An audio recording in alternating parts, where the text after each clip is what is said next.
ಮುಡಾ ತನಿಖೆಯಲ್ಲಿ ಮತ್ತೊಂದು ಸ್ಫೋಟಕ ಮಾಹಿತಿ ಬಹಿರಂಗವಾಗ್ತಾ ಇದೆ. ಇಬ್ಬರು ಪ್ರಭಾವಿ ಸಚಿವರ ವಿರುದ್ಧವೂ ಕೂಡ ಆರೋಪ ಕೇಳಿ ಬರ್ತಾ ಇದೆ.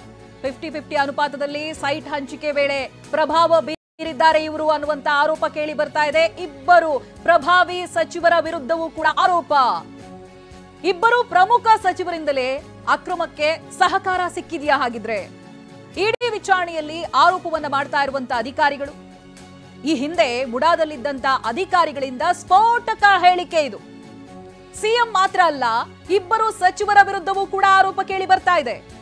ಮಾಜಿ ಅಧಿಕಾರಿಗಳ ಹೇಳಿಕೆಯನ್ನ ಇದೀಗ ಇಡಿ ಅಧಿಕಾರಿಗಳು ಬೆನ್ನಹತ್ತಿದ್ದಾರೆ. ಕೆಲವು ದಾಖಲೆಯ ಪರಿಶೀಲನೆಯನ್ನ ಕೂಡ ಇಡಿ ಅಧಿಕಾರಿಗಳು ಮುಂದುವರೆಸಿದ್ದಾರೆ. ನೋಡಿ, ತನಿಖೆ ಸಂದರ್ಭ ಯಾವ್ಯಾವ ಹೊಸ ವಿಚಾರಗಳು ಹೊರಬರ್ತಾ ಇದೆ ಅಂತ. ಇಬ್ಬರು ಪ್ರಭಾವಿ ಸಚಿವರ ವಿರುದ್ಧವೂ ಕೂಡ ಆರೋಪ ಕೇಳಿ ಬರ್ತಾ ಇದೆ. 50-50 ಅನುಪಾತದಲ್ಲಿ ಏನ್ ಸೈಟ್ ಹಂಚಿಕೆ ಆಯ್ತು, ಅದರಲ್ಲಿ ಇವರ ಪ್ರಭಾವ ಕೂಡ ಇದೆ ಅಂತ.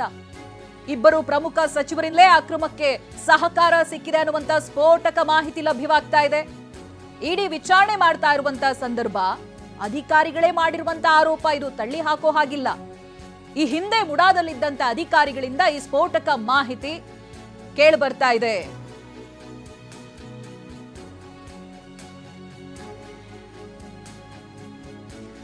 ಈ ಬಗ್ಗೆ ಡೀಟೇಲ್ಸ್ ಅನ್ನ ಪಡೆದುಕೊಳ್ತಾ ಹೋಗ್ತೀನಿ. ಪ್ರತಿನಿಧಿ ಶಿವಪ್ರಸಾದ್ ಲೈವ್ ನಲ್ಲಿ ಜಾಯ್ನ್ ಆಗ್ತಾ ಇದ್ದಾರೆ. ಶಿವಪ್ರಸಾದ್, ಒಂದಾದ ಮೇಲೆ ಒಂದೊಂದು ಸ್ಫೋಟಕ ಮಾಹಿತಿಗಳು ಮುಡಾ ವಿಚಾರಕ್ಕೆ ಸಂಬಂಧಪಟ್ಟ ಹಾಗೆ, ಅದು ಇವಾಗ ಬರ್ತಾ ಇರೋದು ಎರಡು ಸಚಿವರ ಹೆಸರು ಕೇಳಿ ಬರ್ತಾ ಇದೆ.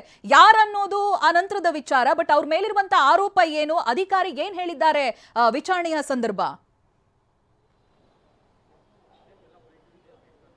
ಚೈತ್ರ, ಮುಡಾ ಪ್ರಕರಣಕ್ಕೆ ಸಂಬಂಧಪಟ್ಟಂತೆ ಇದುವರೆಗೂ ಕೂಡ ಸಿಎಂ ಸಿದ್ದರಾಮಯ್ಯ ಹಾಗೂ ಅವರ ಆಪ್ತರು ಮತ್ತು ಸೇರಿದಂತೆ ಅವರ ಪತ್ನಿಗೆ ಮಾತ್ರ ಇಡೀ ಪ್ರಕರಣಕ್ಕೆ ಸಂಬಂಧಪಟ್ಟಂತೆ ಇಡಿ ಅಧಿಕಾರಿಗಳು ವಿಚಾರಣೆಯನ್ನು ನಡೆಸಿದ್ದಾರೆ ಅಂತ ಹೇಳಿ ಮಾಹಿತಿ ಲಭ್ಯವಾಗಿತ್ತು. ಆದರೆ ಇದೀಗ ಟಿವಿ9ಗೆ ಲಭ್ಯ ಆಗಿರ್ತಕ್ಕಂಥ ಮೂಲಗಳ ಮಾಹಿತಿಯ ಪ್ರಕಾರ ಈಗಾಗಲೇ ಇಬ್ಬರು ಸಚಿವರಿಗೂ, ಪ್ರಭಾವಿ ಸಚಿವರಿಗೂ ಕೂಡ ಮುಡಾಕ್ಕೆ ಸಂಬಂಧಪಟ್ಟಂತೆ ಇಡಿ ಇಕ್ಕಳದಲ್ಲಿ ಸಿಲುಕುವಂತ ಸಾಧ್ಯತೆಗಳು ಕೂಡ ಇರತಕ್ಕಂಥದ್ದು. ಈಗಾಗಲೇ ಇಡಿ ಅಧಿಕಾರಿಗಳು ಪ್ರಕರಣದ ತನಿಖೆಯನ್ನು ಚುರುಕುಗೊಳಿಸಿರ್ತಕ್ಕಂಥದ್ದು. ಪ್ರಮುಖವಾಗಿ ಈ ಇಡೀ ಪ್ರಕರಣ ನಡೆದಿದೆ ಎನ್ನಲಾಗಿರ್ತಕ್ಕಂಥ 2004, 5 ಹಾಗೂ 1998ರಿಂದ 2000 ಅವಧಿಯಲ್ಲಿ ಯಾರೆಲ್ಲ ಅಧಿಕಾರಿಗಳು ಅಧಿಕಾರದಲ್ಲಿದ್ದರು ಅವರೆಲ್ಲರೂ ಕೂಡ ಈಗಾಗಲೇ ವಿಚಾರಣೆಗೆ ಒಳಪಡಿಸುವಂಥ ಕೆಲಸವನ್ನು ಇಡಿ ಅಧಿಕಾರಿಗಳು ಮಾಡ್ತಿದ್ದಾರೆ. ಅವರೆಲ್ಲರಿಗೂ ಕೂಡ ಮೇಲಿಂದ ಮೇಲೆ ಸರತಿ ಸಾಲಿನಂತೆ ನೋಟಿಸ್ಗಳನ್ನು ಕೂಡ ನೀಡ್ತಿರ್ತಕ್ಕಂಥದ್ದು.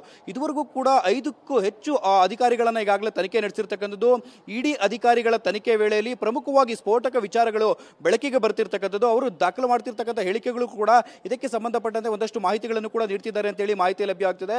ಪ್ರಮುಖವಾಗಿ ರಾಜ್ಯ ಸರ್ಕಾರದ ಇಬ್ಬರು ಪ್ರಭಾವಿ ಸಚಿವರು ಕೂಡ ಈ ಮುಡಾ ಹಗರಣದಲ್ಲಿ ಸಿಲುಕುವಂತ ಸಾಧ್ಯತೆಗಳು ಕೂಡ ಇರತಕ್ಕಂಥದ್ದು.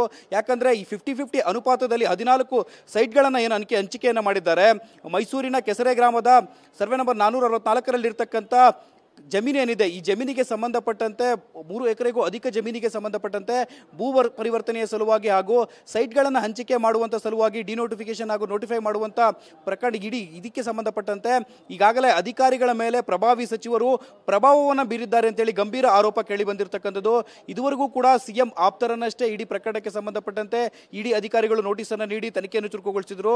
ನಂತರದ ಸಂದರ್ಭದಲ್ಲಿ ಈಗಾಗಲೇ ಇಡಿ ಅಧಿಕಾರಿಗಳ ತನಿಖೆ ವೇಳೆಯಲ್ಲಿ ಈ ಹಿಂದೆ ಕೆಲಸವನ್ನು ಮಾಡ್ತಿದ್ದಂಥ ಅಧಿಕಾರಿಗಳು ಡಿಸಿ ಆಗಿರ್ತಕ್ಕಂಥ, ಈ ಹಿಂದೆ ಡಿಸಿ ಆಗಿದ್ದಂಥ ಅವರು ಕೂಡ ಈಗಾಗಲೇ ಸಂಸದರಾಗಿರ್ತಕ್ಕಂಥವ್ರನ್ನು ಕೂಡ ಈಗಾಗಲೇ ವಿಚಾರಣೆಗೆ ಒಳಪಡಿಸಿದ್ರು.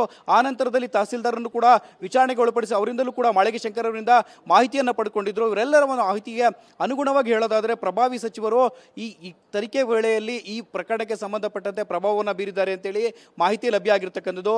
ಮುಂದಿನ ದಿನಗಳಲ್ಲಿ ಇಬ್ಬರು ಸಚಿವರಿಗೂ ಕೂಡ ಮುಡಾ ಹಗರಣಕ್ಕೆ ಸಂಬಂಧಪಟ್ಟಂತೆ ಮುಳುಗಾಗುವ ಸಾಧ್ಯತೆಗಳು ಕೂಡ ದಟ್ಟವಾಗಿರ್ತಕ್ಕಂಥದ್ದು. Chaitra, okay, thank you Shivaprasad ಮಾಹಿತಿಗಾಗಿ.